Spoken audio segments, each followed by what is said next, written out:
सावनेर शहरातील सर्व लोधी समाज बांधवांनी शहरातील गांधी पुतळ्याच्या आवारात एकत्र येऊन वीर वीरांगना राणी अवंतीबाई यांच्या छायाचित्राचे विधिवत पूजन करून केक कापून जयंती मोठ्या आनंदात साजरी केली। वीरांगना राणी अवंतीबाई यांचा जन्म 16 ऑगस्ट 1831 रोजी झाला। त्यांचा विवाह रामगड येथील राजकुमार विक्रमादित्य यांच्याशी तरुण वयात झाला। राजा विक्रमादित्य यांचे तरुण वयात निधन झाल्याने व मुले लहान असल्याने राणी अवंतीबाई यांच्यावर राज्य सांभाळण्याची जबाबदारी आली। त्यावेळी देशावर इंग्रजांचे राज्य होते व इंग्रज सरकारला रामगड काबीज करायचा होता। ते राणी अवंतीबाईच्या अस्मितेला पटले नाही व तिने इंग्रज सरकारशी लढण्याचा निर्णय घेतला आणि युद्धात अनेक वेळा इंग्रज सैन्याचा पराभव केला। इतिहासकार म्हणतात येथूनच 1857च्या क्रांतीची सुरुवात झाली। ब्रिटिशांनी आपल्या पराभवाचा बदला घेण्यासाठी राणी अवंतीबाई लोधी यांना मोठ्या सैन्यासह त्यांना वेढा घातला।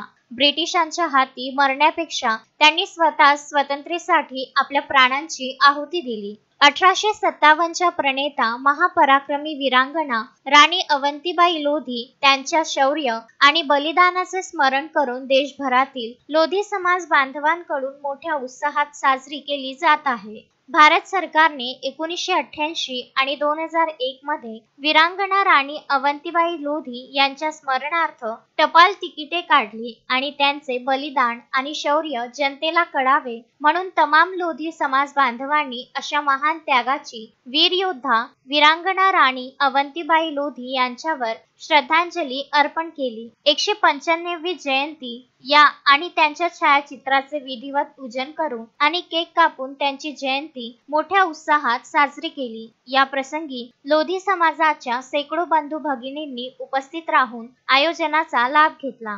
पियुष चिंचवाडिया, विदर्भ न्यूज, सावनेर।